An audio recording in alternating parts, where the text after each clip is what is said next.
বন্যায় প্লাবিত শেরপুরের ৩ উপজেলা। নালিতাবাড়িতে ৩ জনের মৃত্যু, ঝিনাইগাতিতে ভেসে এলো মরদেহ, পানিবন্দী অর্ধলক্ষাধিক মানুষ। রাজনৈতিক দলগুলোর সঙ্গে প্রধান উপদেষ্টার বৈঠক শুরু আজ। বিএনপি জামাতের বৈঠকে প্রাধান্য পাবে রাষ্ট্র সংস্কার ও নির্বাচন ইস্যু। সরকার নয়, সিন্ডিকেটের নিয়ন্ত্রণে ডিমের বাজার। নিম্নবিত্তের শেষ ভরসা সস্তার ভাঙা ডিম, মধ্যবিত্তের নাগালের বাইরে ইলিশের দাম। এবং সাবেক রাষ্ট্রপতি বদরুদ্দোজা চৌধুরী আর নেই। ঢাকায় প্রথম জানাজা সম্পন্ন, কাল মুন্সিগঞ্জে পারিবারিক কবরস্থানে দাফন।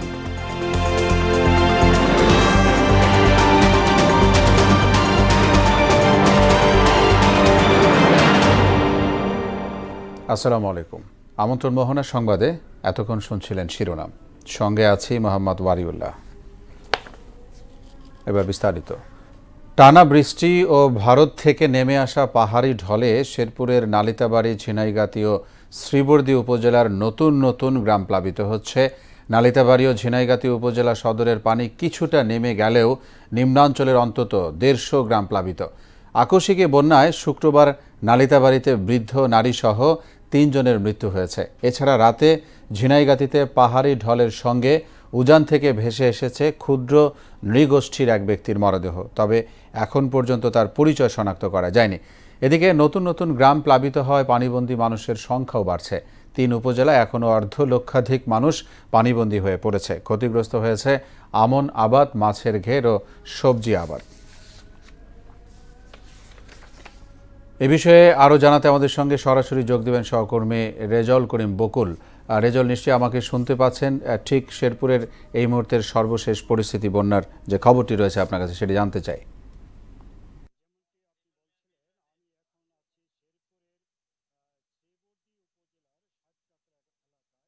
শেরপুরে গত দুদিনে পাহাড়ি ঢলে প্রায় ১৫০ গ্রাম প্লাবিত হয়েছে।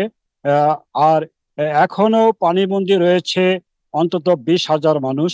২০,০০০ মানুষ এখনো ঘর থেকে বের হতে পারছে না। অনেকেই গতকাল থেকেই না খেয়ে উপোস রয়েছেন। তো অনেকের মাছের ঘের এবং মৎস্য খামারগুলো এবং কি গবাদি পশুর খামার, পোল্ট্রি খামার, এগুলি বন্যার পানিতে ভেসে গেছে। তো এই যে রাস্তাঘাট ডুবে যাওয়ায় এই ৩টি উপজেলার শহরে যাতায়াতে অনেকটা বিঘ্ন ঘটছে। ভারী কোনো যানবাহন চলাচল করতে পারছে না। পাশাপাশি এই যে ২০,০০০ মানুষ অনেকটা দুর্ভোগে দিন কাটাচ্ছেন। এই অঞ্চলে মানুষ এখন বলা যায় খুবই নিদারুণ দিন কাটাচ্ছেন, চরম ভোগান্তিতে দিন কাটাচ্ছেন। তো এই অঞ্চলে অনেক এলাকায় আছে, যেহেতু পাহাড়ি ঢলটি আকস্মিক বন্যা, এই বন্যার কারণে তাদের কোনো প্রস্তুতি ছিল না। হঠাৎ করে বন্যার কারণে তারা এখন চরম বিপাকে পড়েছেন। তো আমি এখন দেখাতে চাই আসলে এই যে হাজার হাজার একর জমির আবাদি ফসল পানির নিচে পড়ে আছে, ডুবে আছে এই অঞ্চলটি। তো আপনি যদি দেখেন যে বিস্তীর্ণ এলাকা শুধু পানি আর পানি। এই এই অঞ্চলের মানুষ মাছের যে ঘেরগুলি থেকে মাছগুলি বের হয়ে এসেছে, অনেকেই মাছ ধরার জন্য উৎসবে মেতে উঠেছেন। তবে আমি এই অঞ্চলে একজন কৃষকের সাথে কথা বলবো যে আসলে এই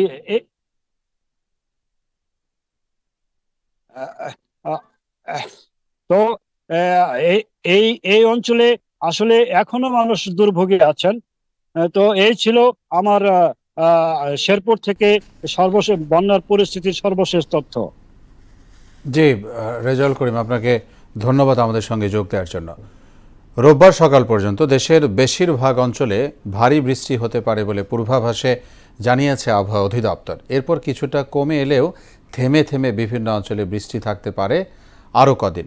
এদিকে মৌসুমি বায়ুর প্রভাবে উপকূলীয় এলাকায় ঝড়ো হাওয়া সহ বৃষ্টি হতে পারে। সমুদ্র বন্দরে আগের মতোই ৩ নম্বর ও নদী বন্দরে ২ নম্বর সতর্ক সংকেত দেখিয়ে যেতে বলা হয়েছে। গত 24 ঘন্টায় সর্বোচ্চ বৃষ্টি হয়েছে চাঁদপুরে 260 মিলিমিটার আর ঢাকায় 69 মিলিমিটার বৃষ্টি রেকর্ড করা হয়েছে। উত্তর বঙ্গোপসাগরে অবস্থানরত মাছ ধরার নৌকা ও ট্রলারগুলোকে পরবর্তী নির্দেশ না দেওয়া পর্যন্ত উপকূলের কাছাকাছি থেকে সাবধানে চলাচল করতে বলা হয়েছে।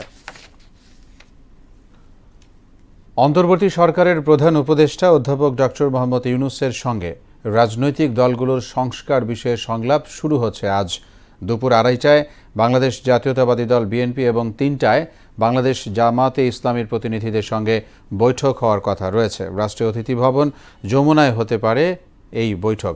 বিএনপির প্রতিনিধি দলের নেতৃত্ব দেবেন মহাসচিব মির্জা ফখরুল ইসলাম আলমগীর। এর আগে বুধবার প্রধান উপদেষ্টার প্রেস সচিব শফিকুল আলম জানিয়েছেন, শনিবার থেকে রাজনৈতিক দলগুলোর সঙ্গে তৃতীয় দফায় সংলাপ শুরু করতে যাচ্ছে অন্তর্বর্তী সরকার। সংলাপে উপদেষ্টা মণ্ডলী গঠিত 6টি কমিশনের কার্যক্রমের অগ্রগতি এবং দেশের সার্বিক আইনশৃঙ্খলা পরিস্থিতি নিয়ে কথা হবে। এসব বিষয়ে রাজনৈতিক দলগুলোর মতামত পরামর্শও নেওয়া হবে। ডিমের বাজারের অস্থিরতা কমছেই না। এক সপ্তাহের ব্যবধানেই ডিম প্রতি বেড়েছে 1 টাকা। শুধু সপ্তাহ ব্যবধানই নয়, বছর ধরেই ডিমের বাজারে নেই কোনো সুখবর। পর্যাপ্ত উৎপাদন থাকা সত্ত্বেও এমন বাস্তবতাই মেনে নিচ্ছেন ভোক্তারা। বাধ্য হয়ে নিম্নবিত্তরা 30 টাকা হালিতে কিনছেন ভাঙা ডিম। সরকারও নিয়ন্ত্রণ করতে পারছে না ডিমের বাজার, পুরোটাই সিন্ডিকেটের নিয়ন্ত্রণে। এই অবস্থায় অসহায় হয়ে পড়েছেন সাধারণ ক্রেতারাও। আরও জানাচ্ছেন মনিরুল ইসলাম।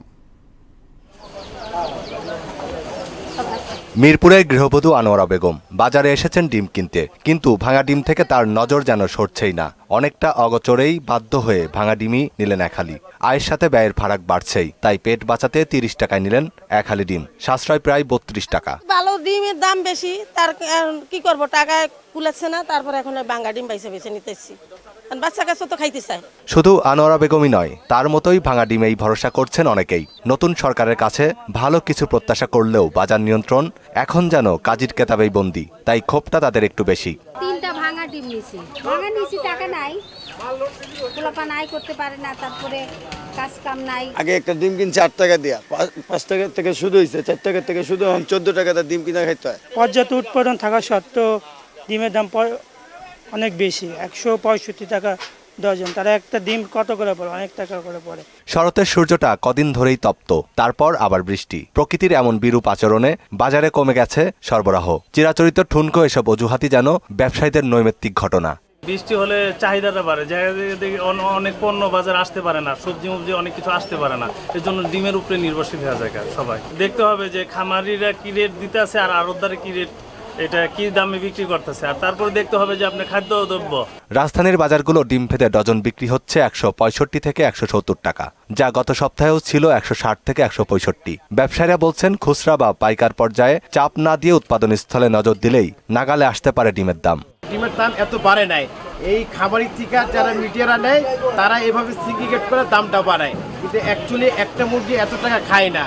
এই ডিম দাম হওয়ার কথা সর্বোচ্চ 12 টাকা। পাইকারি বাজারে ডিমের সরবরাহ কম থাকায় বাড়তি দামে কেনা ডিম খুচরা বাজারেও বাড়তি দামেই বিক্রি হচ্ছে। মনিরুল ইসলাম, মোহনা সংবাদ, ঢাকা। এবার যাব চট্টগ্রামে, সেখানে রয়েছেন সহকর্মী সুমন কুমার দে। বাজার পরিস্থিতি জানাতে তিনি আমাদের সঙ্গে যোগ দিবেন। সুমন, নিশ্চয়ই শুনতে পাচ্ছেন আমাকে। জানতে চাই আজকে সেখানে বাজার দর কেমন দেখছেন, যেহেতু খুব বৃষ্টি হচ্ছে দেশের সব জায়গায়, এই অবস্থায় কি জানাবেন আমাদেরকে?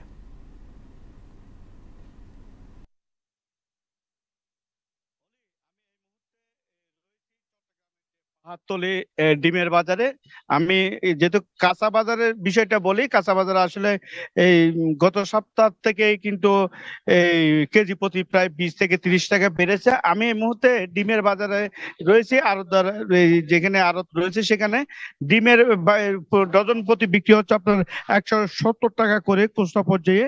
তবে আমি আড়তে এসেছি, আড়তের চিত্রটা যদি আপনাকে আমি একটু দেখাই, আসলে আড়তের মধ্যে যে আমরা দেখতাম ডিম কিন্তু আড়ত গুলাতে একদম খালি রয়েছে। একজন আড়তদার রয়েছে, আমরা আপনার সাথে একটু কথা বলতে চাই, একটু কথা বলতে চাই।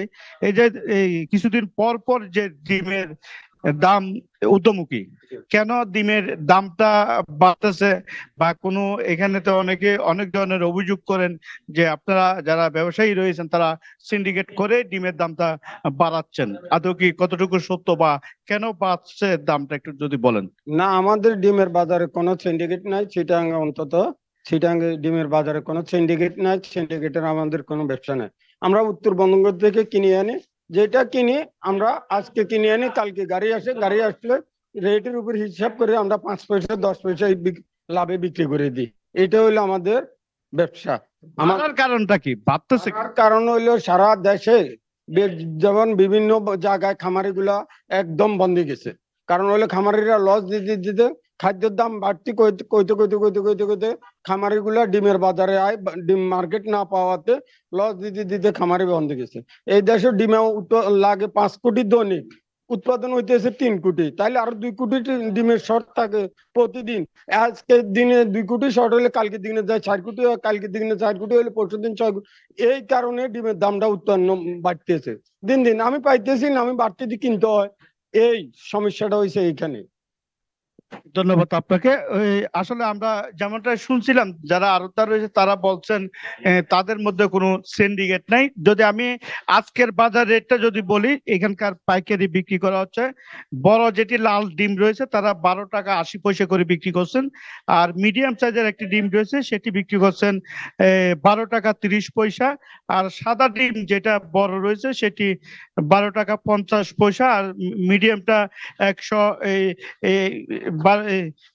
12 টাকা করে বিক্রি করছে। আর খুচরা পর্যায়ে বাজারে কিন্তু 15 টাকা করে বিক্রি হচ্ছে এই খুচরা বাজারে।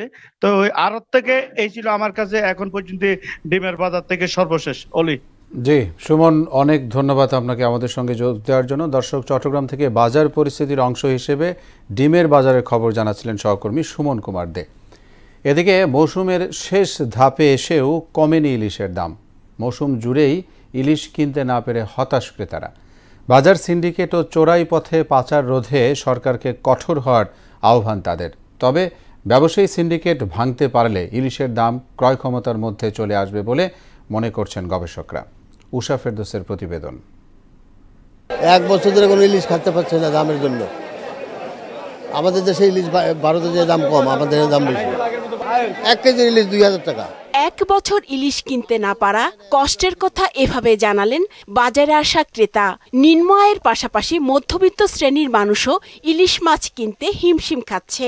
10 বছরে ইলিশের দাম বেড়েছে অন্তত 3 গুণ। নদীতে মাছ নাই, ঝড় বৃষ্টির কারণে আমরা মাছ ধরতে পারি নাই, মানে একটা পর একটা ওজন দিয়ে যাচ্ছে। এটা দাম বেশি হলে এই এত দাম তো বেশি হওয়া উচিত নয়। আমার মনে হইতেছে মাছটা আপনার কোথায় না কোথায় পাচার হইতেছে, সরকারিভাবে না হোক অন্যান্যভাবে হইতেছে, না তো বাজার কিন্তু তেমনটা মাছ নাই। গত বছর জুলাই আগস্টে বাংলাদেশে ইলিশ আহরণ হয় 81,876 মেট্রিক টন, কিন্তু এবছর জুলাই আগস্টে ধরা পড়েছে বেশ কম। এবার ধরা পড়ার পরিমাণ 56,273 টন। আর এটাই দাম বাড়ার অন্যতম কারণ বলছেন বিক্রেতারা। কইতে পারি না, অনেক মাছই নেই, গাড়ি যায় মাছই নেই। ইন্ডিয়ার জেলের আইসা বাংলাদেশ থেকে ধরে নিয়ে যায় ওরা। 50 টন ইলিশ মাছ যাইতেছে, ইন্ডিয়া ইলিশ মাছ দিতেছে না। আমরা বাংলাদেশে ইলিশ মাছ থাকলে মাছের কেজি বিক্রি করে মাছ বেচতাম 1700। গাং থেকে ধরে আড়তদার কাছে বিক্রি করে, আড়তদার ওর পাইকারিতে বিক্রি করে, আবার করতে পারে আমরা কিনে আনি, তাহলে 3 জায়গায় একটা মাল বিক্রি হইতেছে। দাম বাড়ার কারণ হলো তেলের দাম বেশি, খাবারের দাম বেশি, লোকের বেতন বেশি। তবে বাজার নিয়ন্ত্রণে ব্যবসায়ীদের সদিচ্ছার অভাব বলেই মনে করছেন এই গবেষক। আমাদের টেকনোলজি উন্নত হয়েছে, কি কোল্ড স্টোরেজ, আমরা ফ্রিজ আপ করে রাখতে পারতেছি। এটাই ব্যবসায়ীরা এখানে 2 নম্বর এটা করে, যখন হিউজ ধরা পড়ে তখন তারা ফ্রিজ আপ করে রাখে, যে সিজনে বেশি ধরা পড়বে দাম কমে আসবে। আবার যখন সিজন শেষ তখন আমি তো ইলিশ খাইতে যাব না, তখন আমি অন্য মাছ খাবো। কিন্তু আমাদের দুর্ভাগ্য হচ্ছে এখন সিজনের সময়ও আমরা বেশি দাম কেন, কারণ তারা স্টক করে রাখতেছে। দিন 7 পর শুরু হবে ইলিশ শিকারের ওপর 22 দিনের নিষেধাজ্ঞা। উৎপাদন বাড়াতে ভারত ও বাংলাদেশ মিলে একটি অভিন্ন সময়ে নিষেধাজ্ঞা বহাল রাখতে হবে বলেও জানান তিনি। ম্যানেজমেন্টটা যদি 3টা দেশ মিলে যদি একটা কোঅপারেশনের মাধ্যমে করে, যেমন ব্যান্ড পিরিয়ডটা একই সময় কাছাকাছি সময় হয়, তাহলে কি হবে, কেউ মাছ ধরতেছে না। সো কিন্তু দেখা গেল যে আমি ধরতেছি না কিন্তু ইন্ডিয়া ধরতেছে বা মায়ানমার ধরতেছে, তাহলে কিন্তু আমাদের যে বেনিফিট পাওয়া সেটা কিন্তু আমরা পাবো না। উষা ফেরদৌস, মোহনা সংবাদ, ঢাকা। এবার একটি শোক সংবাদ। সাবেক রাষ্ট্রপতি অধ্যাপক ডাক্তার AQM বদরুদ্দোজা চৌধুরী মারা গেছেন। শনিবার মধ্যরাতে হাসপাতালে চিকিৎসাধীন অবস্থায় মৃত্যুবরণ করেন তিনি। বয়স হয়েছিল 94 বছর। সকালে রাজধানীতে নামাজে জানাজা সম্পন্ন হয়েছে। কাল গ্রামের বাড়ি মুন্সিগঞ্জে জানাজা শেষে পারিবারিক কবরস্থানে দাফন করা হবে বর্ষিয়ান এই রাজনীতিককে। এদিকে বদরুদ্দোজা চৌধুরীর মৃত্যুতে গভীর শোক ও দুঃখ প্রকাশ করেছেন রাষ্ট্রপতি মোহাম্মদ শাহাবুদ্দিন। বিস্তারিত ডেস্ক রিপোর্টে। সাবেক রাষ্ট্রপতি অধ্যাপক AQM বদরুদ্দোজা চৌধুরী মারা গেছেন। 4 অক্টোবর দিবাগত রাত 3:30টায় রাজধানীর একটি হাসপাতালে শেষ নিঃশ্বাস ত্যাগ করেন তিনি। 95 বছর বয়সী সাবেক রাষ্ট্রপতি বার্ধক্যজনিত নানা রোগে ভুগছিলেন। ফুসফুস সংক্রমণের পর বেশ কয়েকদিন ধরেই হাসপাতালে ভর্তি ছিলেন বদরুদ্দোজা চৌধুরী। তিনি স্কিমিক হার্ট ডিজিজেও ভুগছিলেন। বদরুদ্দোজা চৌধুরী 1979 সালে রাজনীতিতে আসেন, যখন তৎকালীন প্রেসিডেন্ট জিয়াউর রহমান বাংলাদেশ জাতীয়তাবাদী দল গঠন করেন। ছিলেন বিএনপির প্রতিষ্ঠাতা সদস্য এবং মহাসচিব। জিয়াউর রহমান সরকারের উপপ্রধানমন্ত্রী হিসেবেও দায়িত্ব পালন করেছেন তিনি। 2001 সালে 14 নভেম্বর বিএনপির মনোনয়নে বাংলাদেশের রাষ্ট্রপতি নির্বাচিত হন AQM বদরুদ্দোজা চৌধুরী। তিনি জিয়াউর রহমান এবং খালেদা জিয়া দুই সরকারের সময়ই মন্ত্রী ছিলেন। বিএনপির রাজনীতিতে পরিচিতি পাওয়া এই নেতা 2002 সালে রাজনৈতিক কারণে বিএনপি থেকে বেরিয়ে ওই বছরের 21 জন রাষ্ট্রপতির পদ থেকে ইস্তফা দেন। পরে 2004 সালের 8 মে বিকল্পধারা বাংলাদেশ নামে একটি রাজনৈতিক দল প্রতিষ্ঠা করেন। মৃত্যুর আগ পর্যন্ত দলটির প্রেসিডেন্ট ছিলেন তিনি। বর্ণাঢ্য জীবনের অধিকারী বি চৌধুরী 1930 সালের 11 অক্টোবর কুমিল্লা শহরের মুন্সেফবাড়ির নানাবাড়িতে জন্মগ্রহণ করেন। তার গ্রামের বাড়ি মুন্সিগঞ্জের শ্রীনগর থানার মজিদপুর দয়হাটা গ্রামে। তিনি মুন্সিগঞ্জের শ্রীনগর থেকে 1979 সালে প্রথম সংসদ সদস্য নির্বাচিত হন এবং ক্যাবিনেট মন্ত্রীর দায়িত্ব পালন করেন। 1991 সালে তিনি দ্বিতীয়বার সংসদ সদস্য নির্বাচিত হন এবং প্রথমে শিক্ষামন্ত্রী ও পরে জাতীয় সংসদের উপনেতা হন। 1996 সালে তিনি সংসদে বিরোধী দলীয় উপনেতার দায়িত্ব পালন করেছেন। মোহাম্মদ ওয়ালিউল্লাহ, মোহনা সংবাদ। 4 দিনের ব্যবধানে নৌপরিবহন মন্ত্রণালয়ের আওতাধীন বাংলাদেশ শিপিং কর্পোরেশনের আরেকটি তেলবাহী জাহাজে গতরাতে অগ্নিকাণ্ডের ঘটনা ঘটেছে। MT বাংলার সৌরভ নামের জাহাজে আগুন লেগে একজন ক্রুর মৃত্যু হয়। নাম সাদেক মিয়া, বয়স 60 বছর। তিনি কুমিল্লা জেলার লাঙ্গলকোট এলাকায় মৃত ইউনুস মিয়ার ছেলে। আগুন লাগার পর পানিতে ঝাঁপিয়ে পড়লে তাকে আর উদ্ধার করা সম্ভব হয়নি। প্রায় 3 ঘন্টার চেষ্টায় নৌবাহিনী, কোস্টগার্ড ও বন্দর কর্তৃপক্ষ মিলে জাহাজটির আগুন নিয়ন্ত্রণে আনে। এ ঘটনায় তদন্ত কমিটি গঠন করা হয়েছে। এ ছিল এখনকার মতো সংবাদ। শেষ করব তার আগে শিরোনামগুলো জানাবো আরও একবার।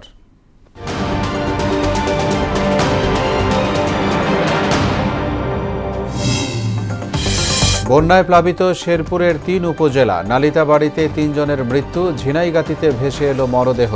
পানিবন্দী অর্ধলক্ষাধিক মানুষ। রাজনৈতিক দলগুলোর সঙ্গে প্রধান উপদেষ্টার বৈঠক শুরু আজ। বিএনপি জামাতের বৈঠকে প্রাধান্য পাবে রাষ্ট্র সংস্কার ও নির্বাচন ইস্যু। সরকার নয়, সিন্ডিকেটের নিয়ন্ত্রণে ডিমের বাজার। নিম্নবিত্তের শেষ ভরসা সস্তার ভাঙা ডিম। মধ্যবিত্তের নাগালের বাইরে ইলিশের দাম। এবং সাবেক রাষ্ট্রপতি বদরুদ্দোজা চৌধুরী আর নেই। ঢাকায় প্রথম জানাজা সম্পন্ন। কাল মুন্সিগঞ্জে পারিবারিক কবরস্থানে দাফন। সবাইকে আবারও শুভেচ্ছা। পরবর্তী সংবাদ বিকেল 5:30টায় দেখার আমন্ত্রণ রইল। এছাড়া মোহনার সবশেষ খবর জানতে ভিজিট করুন www.mohana.tv। সংবাদ দেখতে পারেন ফেসবুক ও ইউটিউবে। এতক্ষণ সঙ্গে থাকায় ধন্যবাদ সবাইকে।